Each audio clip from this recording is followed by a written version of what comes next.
Have you ever experienced something that moved you so profoundly, but was near impossible to explain to anyone? A brief, shining moment of beauty that was impossible to capture? It's this particular emotion that resounds with fans of So Great and Powerful.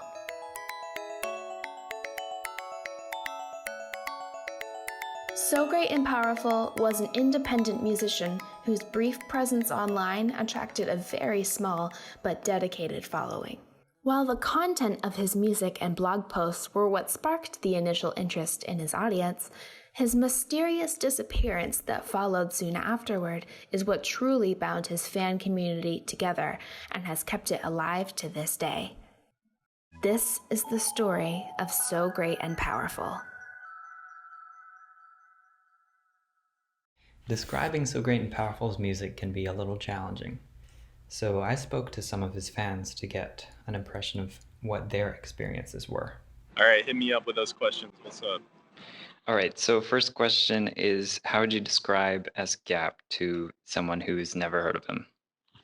I don't really know how to describe it. It's extremely difficult to describe without actually listening to it because I think it's so unique, you know? Like, yeah.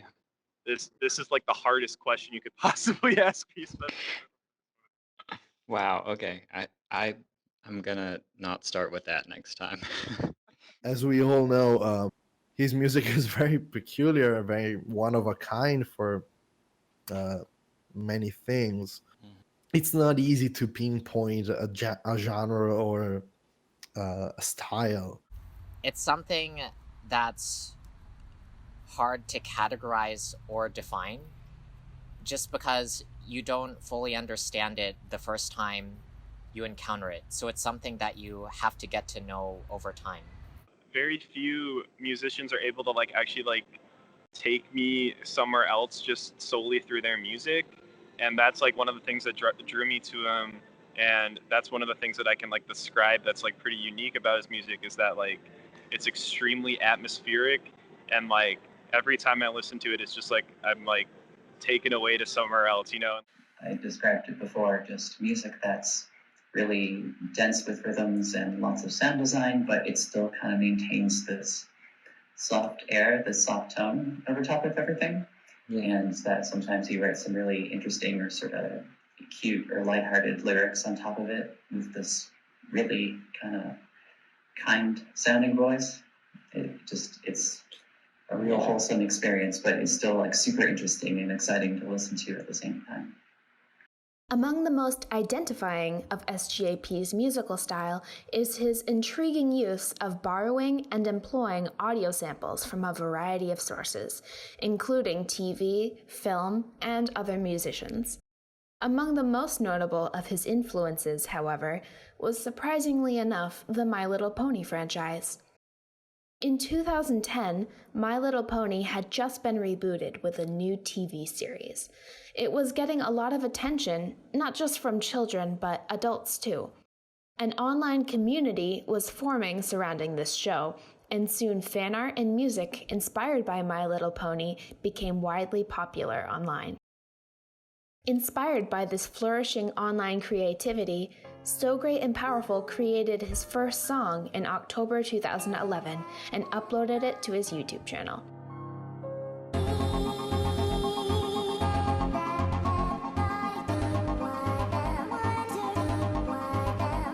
It was named Flutterwonder, and it was a musical reinterpretation of a song from the My Little Pony Friendship is Magic TV series, featuring an original music video made from clips from the cartoon. After it was well received, So Great and Powerful continued creating songs in like manner in order to complete what became his first album, The Standard Model. It highlighted themes from the cartoon such as friendship, community, and creativity. If I were to describe So Great and Powerful to someone who had never heard of them, I would start by talking about this show called My Little Pony. And So Great and Powerful is a musician inspired by that show who thrives off of the layers and layers of meaning that it has.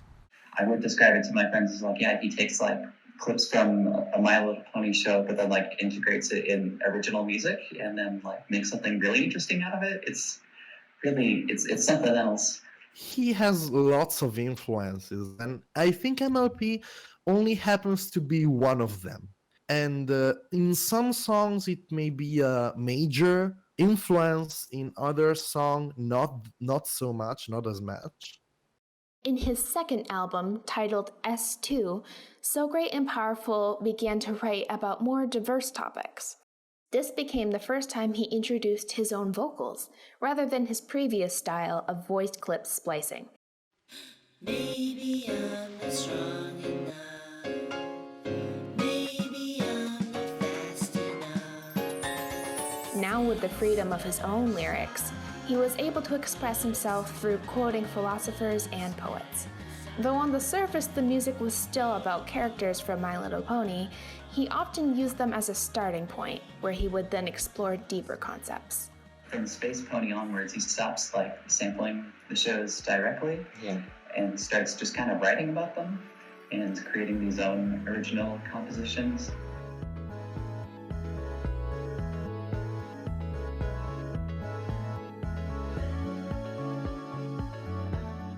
In Space Pony, for example, like he explores many themes regarding afterlife or the unknown or the infinite, or the, like many themes such as those ones, but those have very little to do with like Generation 1 MLP characters.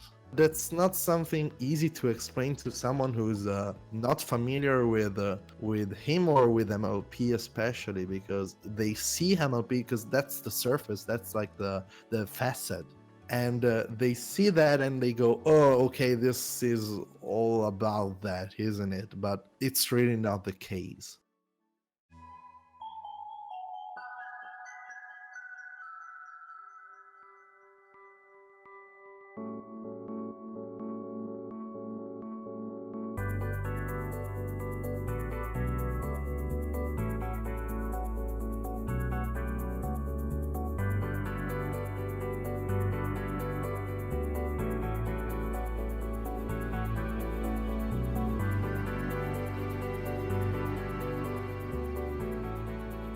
Like, the first time I listened to it, I was thinking, I don't really understand what this was saying.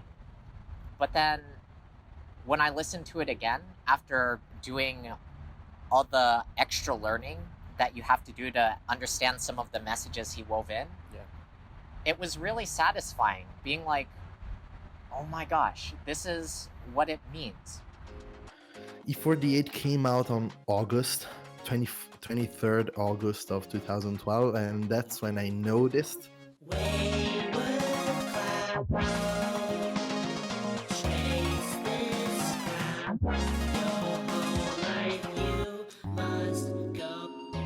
and I remember listening to it but not really getting it. I think like I thought it was kind of weird for like it didn't really get me, you know, from the get-go. Like there are some requirements to immediately understand that kind of music. I have a vivid memory of like sitting in my bedroom with my iPod Touch like under the blankets with my Lava Lab on in the background and just like listening to Galaxy over and over again. Mama, hold on to me, Galaxy, line by line, becoming new without a play. And that kind of like intensity but remaining soft and gentle like spoke to me, but also seemed like I wasn't gonna find that kind of sound anywhere else no matter how hard I tried. Like when I first found him, there were like lots of like long nights where like I would just stay up in my bed like listening to his music just like over and over and over again, just like playing the songs I was really into just over and over again, or like the EPs or whatever.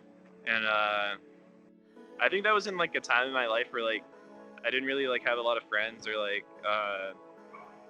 like anyone to really talk to or connect to, so like I would purely just stay up and do nothing but just like listen to SGaP, and like it really like genuinely helped me through that time, I think.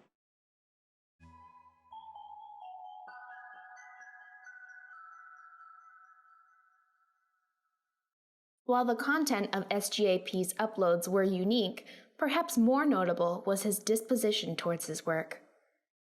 By 2011, So Great and Powerful's first album, The Standard Model, in its entirety, was made available on his YouTube channel. But then, to the surprise of his fans, he unlisted it, essentially hiding every one of his songs except the most recent. From here on out, this became a regular pattern. With each new upload, the previous would be unlisted. So he started unlisting most of his videos, and I remember at one point there was just like almost the entire channel was quote unquote gone. And so people already started like making YouTube playlists for all of SGaP stuff so that people could still get to them indirectly. Because his followers began to anticipate the loss of his work, several individuals began to create public storage archives. These greatly helped the following to thrive, with open access to his hidden media, as well as making it easily accessible for newcomers. Towards the end of his second album, S2, he said, "I appreciate the support very, very much, but I honestly don't like these songs either. Hence why I hid them. I'm not proud of them." When I create something, part of my reason for creating it is that I want to leave proof of myself, like proof of things that I found beautiful or things that I was interested in. So then you have this artist like SoGaP who creates something, but then something that would have been like a beautiful proof of himself and his ideas, and then right after he creates it, he deletes it. I just wonder, like, what is the ambition of an artist like that? In order to explain this attitude toward his own work, it is worth looking more closely at the name he chose to be known by. The phrase "so great and powerful" is a direct reference to a character in one of the early My Little Pony Friendship is Magic episodes. Trixie was a unicorn with a huge ego who boasted about having magic superior to anyone else. Watch in awe as the great and powerful Trixie performs the most spectacular feats of magic ever witnessed by pony eyes! By the end of the episode, however, it was revealed that Trixie was nothing but a fraud and a hoax. I can't. I never have. No one can vanquish an Ursa Major. I just made the whole story up to make me look better. The great and powerful Trixie's name is itself a reference to the Wizard of Oz. While on a surface level, the So Great and Powerful alias may look boastful, it could actually be an expression of humility or even self-doubt. Around the middle of 2013, shortly after the release of his single RD/RA, SGAP took the unprecedented step of outright deleting a lot of his songs. It was around this time that he said, "My goal is to make something so good you'll not miss those which I just simply do not like." Up until late 2013, SGAP had used multiple Tumblr blog aliases, such as So Great and Powerful, Hoarseness, and Unmakeable Love. He'd been using these for quite a while, and it was well known that he would usually delete his posts after a day or two. In his blogs, SGAP would often discuss the concept of an empty set, a mathematical term referring to a collection that contains nothing. For such a contemplative person full of rich ideas, the concept of nothing seemed to fascinate him, and it eventually became his identifying aesthetic. He used the empty set symbol as his signature across social media. He also created a character called Null, which became something like an avatar to represent himself and his ideals. As a more personal visualization, most fan artwork of SGAP features Null.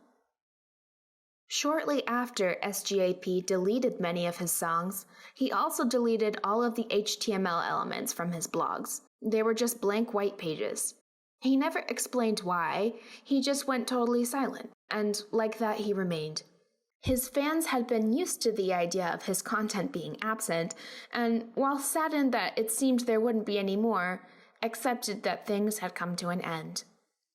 Nearly 3 years later, on April 15th, 2016, SoGreatandPowerful posted this message on his Tumblr.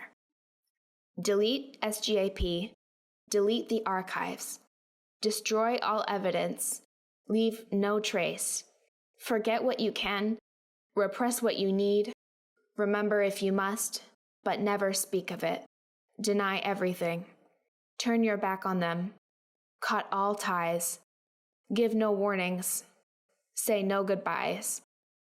Be in the silence, be still.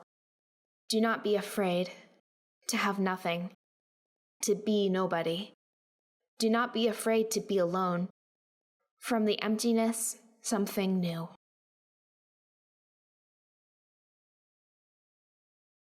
Despite this clear directive, most fans agreed that removing the archives was not something they'd be willing to do, and so they remained. I don't get it, you know? I don't get why he stopped making music, and I don't think he stopped making music. I don't get why he like just dissed all of his fans and just left everyone. I don't understand it. I don't know. I honestly think he's just like, I think he's just an asshole, dude. Sorry, there's a little girl walking by. All right. Wow. And that's not gonna stop me from listening to his music. I think the most invested I got was actually after he deleted a lot of his stuff. By having SoGreatandPowerful's music deleted and then having to take that extra step to go and find it, that definitely helped sort of kickstart me into trying to work harder to find interesting music, because I knew that it was out there now. It was just not as easy to find because like the underground music niches and the general underground music scene is like pretty huge if you're just looking somewhere on the internet for good music. As it was, like, let's say he wouldn't have deleted anything. Like, the channel was still full of all of his stuff. None of it is deleted. None of it is unlisted. It's all there, but he's just not posting. What would have happened then? Yeah. And I would say that people just wouldn't have noticed or care about him as much as they did when he actually deleted the things. In January 2017, one of SoGreatandPowerful's previously unused blog aliases, Mirrors for Princes, posted a song. Fell off a star, you are more than us. It was the first direct message from the artist since his disappearance nearly a year and a half before. Once again, he'd begun posting music, sharing quotes, poetry, and communicating directly with fans. By this point, it was clear SGAP had adopted the new alias Mirrors for Princes in an attempt to distance himself from the past. His fans, then anticipating his content's eventual self-deletion as he had before, reacted by creating a dedicated subreddit and a new public archive separate from his previous one. In turn, the Mirrors for Princes alias was wiped and eventually deleted. Maybe one day you will see me in the distance.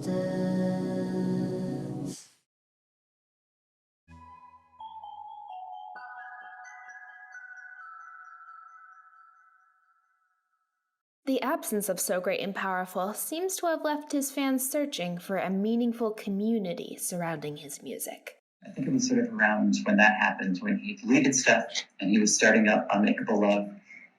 And I started like, wait, all of this cool music that I really liked is now gone. Like, I kind of wanted to really search for it and try to find it wherever I could. So I think around then is sort of when I first turned to finding online communities of people who had liked his music.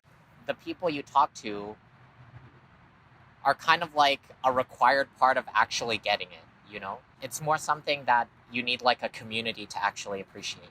In some posts he made, he was really talking about the theme of community and how much community meant to him, and how he was making stuff for the community, not only for himself, because he wanted to be a part of that community. He was feeling like being a part of that community was kind of magic, you could say, or special. And so he wanted to be a part of that special thing. And I think he succeeded. I don't know if he feels like he did. To conjure up a little kindness to take inside our hearts, our worlds of power together, not apart. Tricks of the elder, a truly modern, are all that you are and all that you'll be is harmony. The SGAP fanbase still exists today, dormant but certainly not dead. It has survived through the activities of a dedicated Tumblr blog, subreddit, and Discord server. His fans have most notably contributed a wide variety of fan artwork, song covers, original music videos, animations, and even a compilation album called Sorry 52 of original songs dedicated to his legacy. If you had to do an estimate how many people around the world are listening like nowadays to SGaP's music right now, I mean, Less 1,000 person top, yeah. 2,000 maybe I was in gonna the say, whole like, world. I don't know if you remember this, but since the Skype group, I've always like offered people to meet up with me. A couple times I was like, this is literally like the highway that I'm on right now. Like, come meet me at a rest stop. Every single time I said it, I was always like genuine about like wanting to meet up with people. And like, Yeah. it finally happened. Yeah. It's kind of crazy. Because like meeting Ben was probably one of the craziest things like of my life. It's such a small thing, but everyone in it is like weirdly dedicated. So like meeting up with like solely people that I've met through the SGaP chat was ridiculous to me, because it's like it's such a unique interest. Because it's not like, oh, like we like pony music. Like there's thousands of people like that, but it's just like we like this guy and his music. I've heard like literally all of it, and all of us have heard literally all of his music. It's just like ridiculous. Like, it's not really great to say this, but I kind of enjoy being the one of the only people I know that knows some artists or some music, and that kind of makes it special to me. They're unknown and they're very, very, very, very, very unappreciated and underappreciated. So Great and Powerful wrote often about the importance of community and friendship. Probably the most compelling thing about SGAP's story is how much he valued community and how he at the same time distanced himself from it. SGAP's legacy lives on through his small but dedicated fan following. The irony in taking a name of a fraud is that perhaps SGAP convinced himself that he was one. However, SGAP's fanbase is living proof that he was indeed able to create art that was so great and powerful.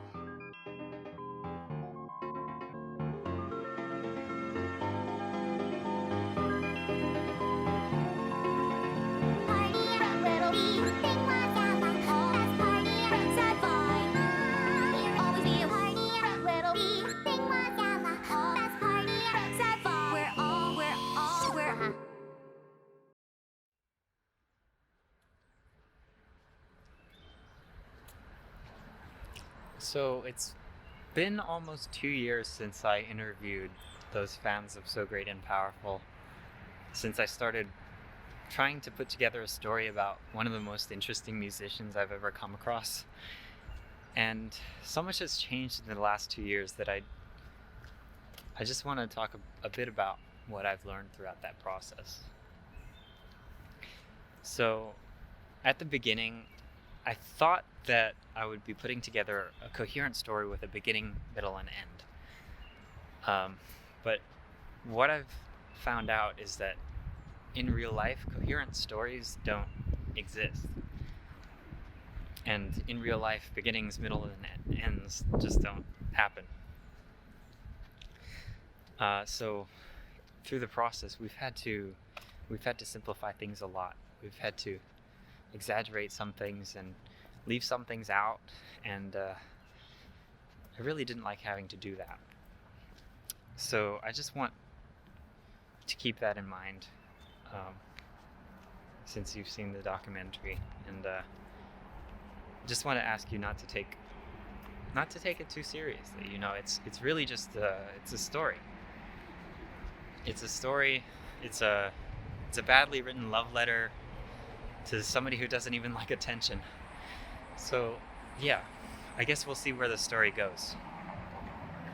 Thank you again to Bobby, DMC, Ron, and Emberlyn. Thank you to Pacific Dusk for providing some animation and for reviewing an early draft of this documentary.